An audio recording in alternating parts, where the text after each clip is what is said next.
اور ان تمام امیدوں کو لے کر کے ان کے سامنے آپ بچتے ہیں، وہاں فریاد کرتے ہیں، تو میرے بھائی اور دوستو ایسی صورت میں توحید پر ضرب آتی ہے، توحید پر آنچ آتی ہے اور توحید آپ کا کمزور ہو رہا ہے۔ میرے بھائی اور دوستو، میں نے آپ سے کہا کہ جس طرح اللہ تبارک و تعالیٰ کو آپ نے رب مانا ہے، رب ماننے کے ساتھ آپ کو اللہ کو آپ نے خالق مانا ہے، اللہ کو آپ نے رازق مانا ہے، اللہ کو آپ نے موت اور زندگی کا مالک مانا ہے، اللہ کو آپ نے اختیارات اور تصرف میں تمام چیزوں کا قدرت اس کے پاس سونپا ہے، تو پھر ایسی صورت میں آپ کو عبادت بھی اسی کی کرنی چاہیے، اور یہی ہے توحید الوہیت۔ میرے بھائیو، جب آپ نے اللہ کو تمام اختیارات دیے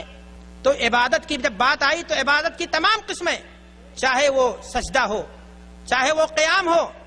چاہے وہ نظر ہو، چاہے وہ قربانی ہو، چاہے وہ دعا ہو، چاہے وہ فریاد ہو، چاہے وہ التجا ہو، چاہے وہ استمداد ہو، چاہے وہ اور اس طرح کی چیزیں ہوں، تمام چیزوں میں آپ کو اللہ تبارک و تعالیٰ کے ساتھ ہی رشتہ رکھنا ہوگا۔ اور اگر آپ نے اللہ کو چھوڑ کر کے غیر اللہ کے ساتھ تمام رشتے رکھے، آپ نے غیر اللہ کو بھی پکارا، مثلا مشکل کی گھڑی میں جب آپ پریشانیوں سے چور ہو گئے، بیماریوں نے آپ کی زندگی میں مقدر بنا لیا،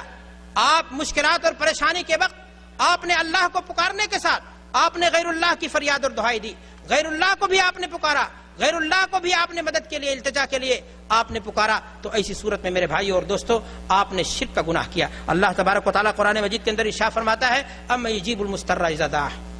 وَيَكْشِفُ السُّوءَ وَيَجْعَلُكُمْ خُلَفَاءَ الْأَرْضِ أَإِلَٰهٌ مَّعَ اللَّهِ قَلِيلًا مَّا تَذَكَّرُونَ۔ کون ہے وہ شخص جو کسی مشکل اور پریشان حال کی پریشانی کی گھڑی میں اس کی پریشانی اور پکار کو سن کر کے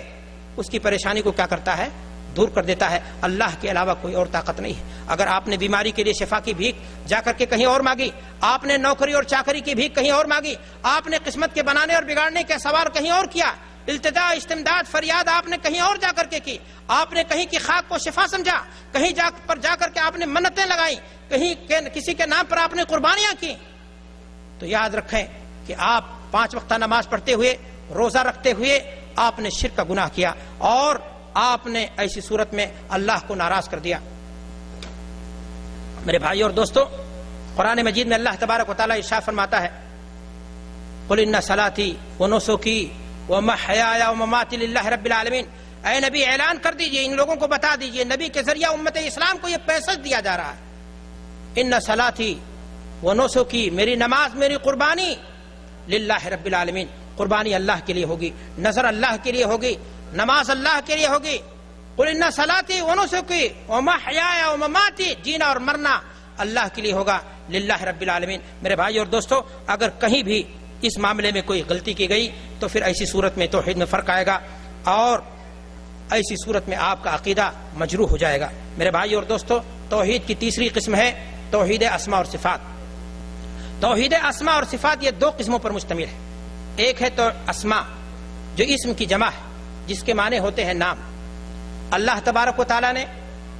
اپنے لیے کچھ نام بتائے ہیں، اللہ کے رسول نے جو نام بتائے ہیں ان ناموں کو آپ اللہ کے لیے کیا مانیں گے؟ ثابت مانیں گے۔ یہ 2 پہلو پر توحید اسماء اور صفات 2 پہلو پر مشتمل ہے، ایک طرف اس بات ہے، دوسری طرف تنزیہ ہے، یعنی اللہ تبارک و تعالیٰ کے لیے آپ ان تمام ناموں کو ثابت مانیں جن ناموں کو اللہ تبارک و تعالیٰ نے اپنے لیے ذکر کیا ہے یا اس کے رسول صلی اللہ علیہ وسلم نے اس کے لیے ذکر کیا ہے، اور دوسری طرف آپ کو ان ناموں کے اندر جو صفات ہیں، جو معانی ہیں، مثلا علیم کے اندر علم، خبیر کے اندر اور قدرت، قادر کے اندر قدرت اور دیگر چیزیں، ان تمام صفات کو اللہ کے لیے آپ کو کیا ماننا پڑے گا؟ ثابت ماننا پڑے گا، بلا کسی کیف کے، بلا کسی تمثیل کے، بلا کسی تشبیہ کے، ان تمام چیزوں کو آپ کو ویسے ہی ماننا پڑے گا۔ اور اگر آپ نے قدرت اور تصرفات میں، اللہ کے علم میں، کسی چیز میں، کسی نام میں، کسی قسم کے آپ نے کسی کو شریک کیا تو میرے بھائی اور دوستو ایسی صورت میں توحید میں آنچ آئے گی اور توحید میں فرق آئے گا۔ میں آپ کو بتانا چاہتا ہوں کہ توحید صرف اسی چیز کا نام نہیں ہے کہ آپ نے اللہ کو ایک مان لیا، بلکہ آپ اللہ کو ذات میں ایک مانیں، اللہ کو افعال میں ایک مانیں،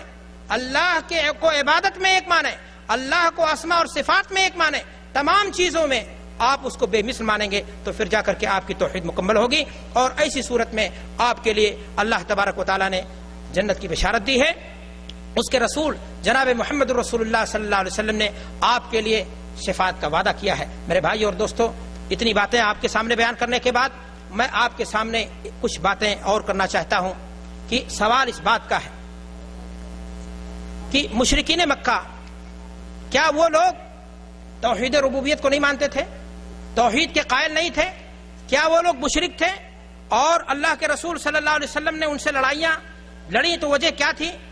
اور وہ کیا مسائل تھے جس کی بنیاد پر اللہ کے رسول جناب محمد رسول اللہ صلی اللہ علیہ وسلم نے ان سے قتال کیا، ان کے مال و جائیداد کو چھین لیا، ان کی بہو بیٹیوں کو باندی بنا لی اور ان کے ساتھ وہ سلوک کیا جو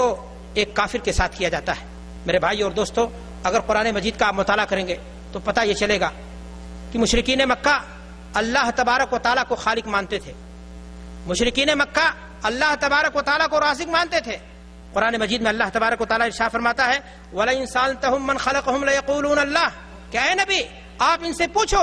کہ ان کو پیدا کس نے کیا ہے تو یہ کہیں گے اللہ نے پیدا کیا ہے۔ گویا آپ اللہ کو خالق مانتے ہیں تو مشرکین مکہ بھی اللہ کو خالق مانتے تھے۔ اللہ تبارک و تعالیٰ کو وہ خالق ہی نہیں بلکہ وہ اللہ تبارک و تعالیٰ کو یہ بھی مانتے تھے کہ اللہ تبارک و تعالیٰ ہی روزی دیتا ہے، اللہ تبارک و تعالیٰ ہی کائنات کے اندر تدبیر کرتا ہے۔ اللہ تبارک و تعالیٰ قرآن مجید کے اندر ارشاد فرماتا ہے قُلْ مَن يَرْزُقُكُم مِّنَ السَّمَاءِ وَالْأَرْضِ أَمَّن يَمْلِكُ السَّمْعَ وَالْأَبْصَارَ وَمَن يُخْرِجُ الْحَيَّ مِنَ الْمَيِّتِ وَيُخْرِجُ الْمَيِّتَ مِنَ الْحَيِّ وَمَن يُدَبِّرُ الْأَمْرَ فَسَيَقُولُونَ اللَّهُ، کہ اے نبی آپ ان سے پوچھو کہ ان کو روزی کون دیتا ہے تو یہی کہیں گے کہ روزی دینے والا کون ہے؟ اللہ تبارک و تعالیٰ ہے۔ تو مشرکین مکہ میرے بھائیوں اور دوستوں اللہ تبارک و تعالیٰ کو خالق مانتے تھے، اللہ تبارک و تعالیٰ کو رازق بھی مانتے تھے، وہ اس بات کو بھی تسلیم کرتے تھے کہ اللہ تبارک و تعالیٰ ہی آسمان اور زمین کا پیدا کرنے والا بھی ہے، اللہ تبارک و تعالیٰ ہی آسمان اور زمین کا پیدا کرنے والا ہے اور اس کے اندر تدبیریں کرتا ہے، کسی اور کا تصرف کسی اور کا اختیار اس کے اندر نہیں چلتا۔ اللہ تعالیٰ قرآن مجید کے اندر ارشاد فرماتا ہے وَلَئِن سَأَلْتَهُم مَّن خَلَقَ السَّمَاوَاتِ وَالْأَرْضَ وَسَخَّرَ الشَّمْسَ وَالْقَمَرَ لَيَقُولُنَّ اللَّهُ فَأَنَّىٰ يُؤْفَكُونَ، کہ اے نبی اگر آپ ان سے پوچھو گے کہ آسمان اور زمین میں قدرت کس کی چلتی ہے، رات اور دن کا آنا جانا، بارش برسنا، تمام چیزیں، سورج اگنا، ستاروں کا جھڑنا اور چمکنا، یہ تمام چیزیں اس میں قدرت اور اختیارات کس کے چل رہے ہیں؟ تو اے نبی آپ ان سے اگر پوچھو گے تو یہ کہیں گے ان تمام چیزوں میں اختیارات اللہ کے چل رہے ہیں۔ سوال یہ ہے کہ جب وہ اللہ کو رازق بھی مانتے تھے، اللہ کو خالق بھی مانتے تھے، اللہ تبارک و تعالیٰ ہی کو آسمان اور زمین کے اندر تدبیریں کرنے والا مانتے تھے، آسمان و زمین کی بادشاہت بھی اللہ تبارک و تعالیٰ کے لیے تسلیم کرتے تھے، اب سوال یہ ہے جب وہ ساری چیزیں تسلیم کرتے تھے تو آخر وہ مشرک قرار کیوں پائے؟ یہی وہ نقطہ ہے میرے بھائیوں جہاں پر آپ اگر غور کریں گے سنجیدگی کے ساتھ تو توحید کی حقیقت آپ کے سامنے کھل کر کے سامنے آ جائے گی کہ اللہ کو ایک مانتے تھے، وہ اللہ کو خالق مانتے تھے، وہ اللہ کو رازق مانتے تھے، وہ اللہ تبارک و تعالیٰ کی آسمان اور زمین کے اندر بادشاہت مانتے تھے، وہ اللہ تبارک و تعالیٰ کو روزی دینے والا بھی مانتے تھے۔ وہ قرآن آیات اس بات کا ہمیں ثبوت دے رہے ہیں، شہادت دے رہی ہیں۔ پھر آخر سوال یہ ہے کہ آخر وہ کون سی چیز تھی کہ جس کی بنیاد پر اللہ کے رسول جناب محمد رسول اللہ صلی اللہ علیہ وسلم نے انہیں مشرک قرار دیا؟ ان کو توحید کی دعوت دینے کے لیے اللہ تبارک و تعالیٰ نے اپنے آخری نبی حضرت محمد رسول اللہ صلی اللہ علیہ وسلم کو ان کی طرف مبعوث کیا۔ توحید ربوبیت کو میرے بھائی اور دوستو وہ مانتے تھے۔ یہ تمام چیزیں جو میں نے آپ سے ذکر کی کہ اللہ کو خالق ماننا، اللہ کو رازق ماننا، اللہ کو آسمان اور زمین کی بادشاہت اللہ کے لیے تسلیم کرنا، یہ تمام چیزیں توحید ربوبیت کے ضمن میں آتی ہیں۔ لیکن جب بات آتی تھی توحید الوہیت کی تو وہ اللہ کی عبادت کرنے کے ساتھ ساتھ غیر اللہ کی بھی عبادت کیا کرتے تھے۔ وہ اللہ کے لیے جانوروں کو ذبح کرنے کے ساتھ ساتھ غیر اللہ کے نام پر بھی جانوریں ذبح کر دیتے تھے۔ وہ اللہ